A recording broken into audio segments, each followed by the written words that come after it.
Hello everybody and welcome back to World of Warships Legends. My name is Spartan Elite 43 and tonight we are back to our regularly scheduled program. That's right, we're in the Louisiana and we are on two brothers. Now normally when I would spawn out here on the right flank or the left flank, I wouldn't decide to go middle.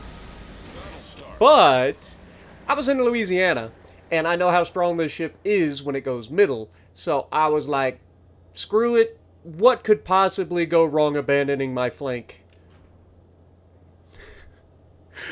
It just makes me like everybody else, right?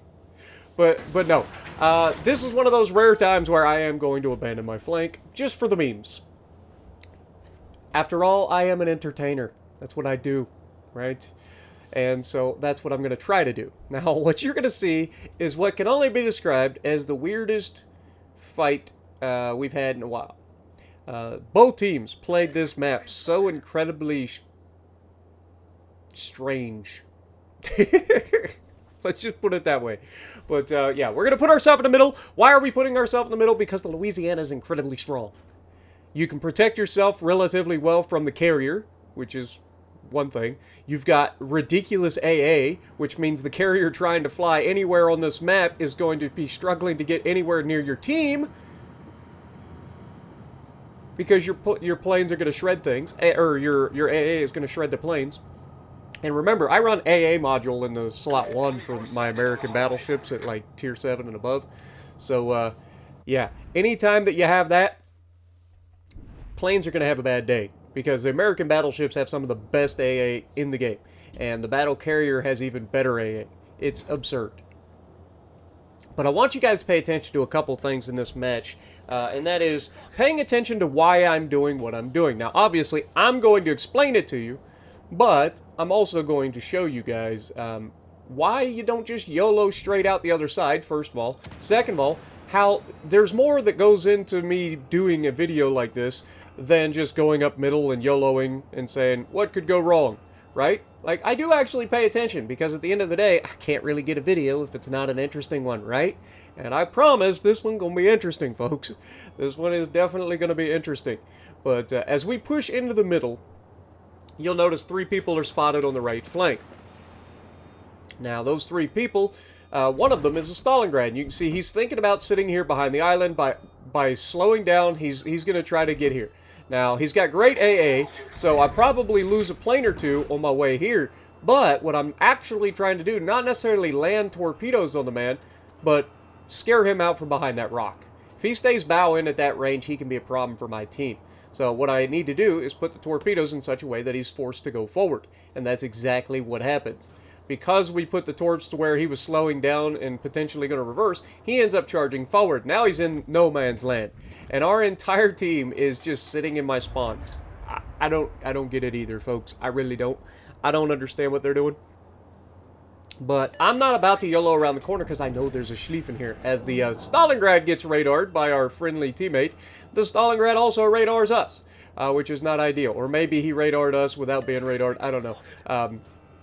But either way, he ends up radaring us, which kind of throws our plan into wonkiness. But look at the left side of the map. First of all, Schlieffen still hasn't been spotted. A couple of battleships, GKs, haven't been spotted. And you can see there's 1 cruiser and 1 destroyer spotted on the left flank. So we know that the Kleber and any of their destroyer, we know that the other cruiser is a Brisbane, right? That is it. That is the only thing holding that side back, right? Is a Brisbane and a Kleber. The 2 battleships are going to start reversing. There's 2 GKs and a Schlieffen. And they're all going to come after me, which is perfect, because that's what I want them to do, right? I want them to come after me. Now, as we get our planes back here, what I want you to start to see is why I come middle with the Louisiana specifically, and that is my ability to affect the entire map with these planes. You are not safe on this map if I'm in a Louisiana and I'm in the middle, because anywhere you are, I can pretty much hit you with these planes. So you can see I'm just looking for my next victim here. I don't need to go for the Yama. He's low health. He's broadside. He's hiding behind an island. But Montana in the back here looking pretty juicy. So we're going to go for the Montana. Meanwhile, the the enemy carrier gets a couple fires on us, does a little bit of chip damage to the bow. We put the fires out. We've got plenty of heals. Remember, this is Hoshino build, so we've got all the heals we could ever ask for. So we can tank for a long time, and we land all 6 torpedoes on that poor little Montana at the back of the map, who's also double flooding right now. That's right. The man is double perma-flooded in his Montana at the back of the map. He is not having a good day. But we can't just sit here and wait for the Schlieffen to come to us because the left side of the map has given up their flank. So I'm going to reverse to try to put myself in position. But you'll notice I'm also located, meaning there's a good chance that their destroyer is right here as well. Could be the Stalingrad getting us located, but I'm just assuming destroyer is here too. I was worried destroyer was maybe doubling back to come up the bow, but turns out that is not the case. The destroyer is, in fact, out here on the left side. I'm over here to try to help with the left flank. I've got a full broadside ready to go for this Brisbane, who decides that while I am spotted, he needs to fire his guns, and that gets him detected, and now we get to shoot him. The Kleber gets himself spotted, and now it's time for us to get out of there, as we almost death strike that freaking Brisbane, but of course in true Spartan fashion, we gotta leave him with just enough to get away. Now notice, even with the double fire burning right now, I don't damage con right away. There's a freaking Kleber right here at point blank range, so I want to make sure that I get away from his torpedoes before I ever decide to damage control. Because the last thing we want is a perma flood or a perma double flood, right? So now that the Kleber has been detected in our base, our team is starting to come back and actually be useful. Brisbane is gone. That means that cruiser can move forward and help get rid of the destroyer. And it's at this point that I make the play to go ahead and go back to being going forward. Now, again, no idea where the Schlieffen is. If I was the Schlieffen, I would be yellow in this middle right now. That's just proof. Like that's just what I would be doing if I was the Schlieffen. And as you can see, I'm still located even though the Stalingrad is dead. So you know that it was the Kleber that was locating me. So as we push into the middle, again, I'm going to be very careful. I don't know what's around the corner. I don't have any spotting. Our carrier hasn't really been helping us with spotting for the entire game. So there's no mini-map awareness of where everybody's hiding. So I just go ahead and do my little textbook, pull up, stop, beach ourselves, make sure that we don't get ourselves into too much trouble. You can see the carrier comes around. Now, I know this shot's not going to hit. We shot through the island, so these shells don't exist. They're ghost shells at this point. But you can see the carrier's not going to be able to get a good angle on us for anything. And then he's just going to get all of his torpedo or all of his planes shot down because of our incredible AA. And this is exactly what I wanted, right? The longer that carrier focuses me, the more my team has a chance to finally do something. You can see they're finally deciding to move up that right flank.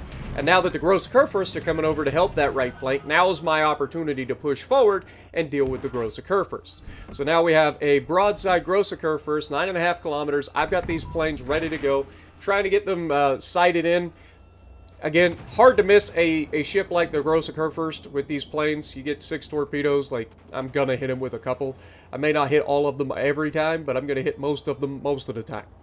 But as you can see, we end up hitting him with 3, and the Montana that we left as a perma double flood earlier is having PTSD. He's running to the back corner of the map to say, screw this, I'm out.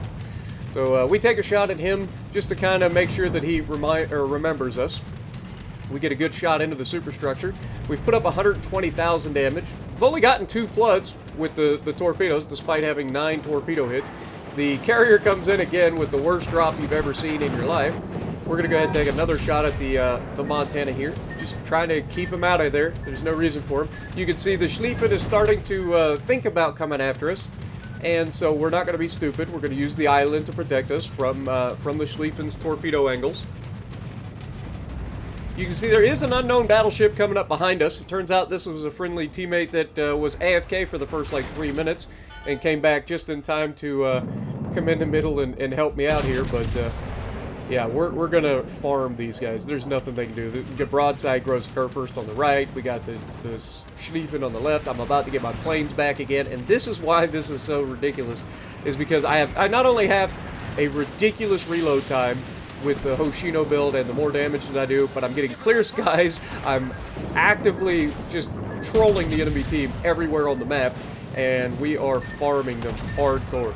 Now, as the GK, again, gets himself smashed, We back up, we avoid all the torpedoes from the Schlieffen, and now we're going to put ourselves in a situation where we can use our planes to attack the Schlieffen. Now, Schlieffen is kind of like piddle farting around, doesn't look like he's going to push too hard.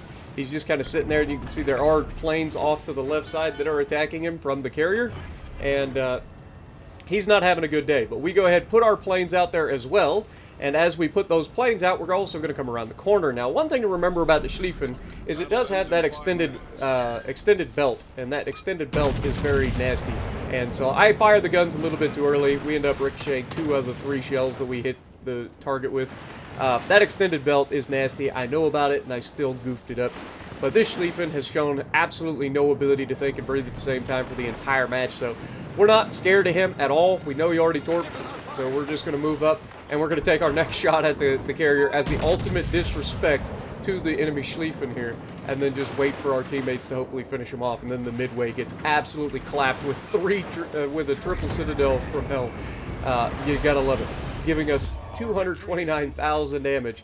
Are we going to be able to pick up our first kill of the game? I mean, we've shot down 36 planes so far. We've got 3 fisting ribbons. We've got 5 citadels in the match, 2 floods, 13 torpedo hits, and a partridge in a pear tree. Like, it's ridiculous. We've got more ribbons than a North Korean general. It's absolutely absurd. But this is what this ship is capable of on this map, if you can get it into a good position and have an enemy team that is absolutely not the brightest in the world. The fact that they had the perfect ship there to counter us, and he just never made an effort to counter us, not once during the match, just screwed his team over immensely. Because we were able to completely affect the entire map. We protected the middle, protected the left, protected the right, all from inside the cavern. And that is why the battle carriers are absurdly just stupid. Let's be honest. And I don't think anybody's going to argue that the battle carriers aren't just absolutely obnoxious and stupid. But 234,000 damage, not too shabby. Top of the leaderboard, 3,672 base XP because we did everything. So let me know what you guys think down in the comments below. And shout out to the team that didn't lose a single ship. What does that tell you about the enemy team? If you like what I'm doing, punch the like button, leave a comment below, subscribe to the channel if you haven't already, and as always, I will see you in the next video.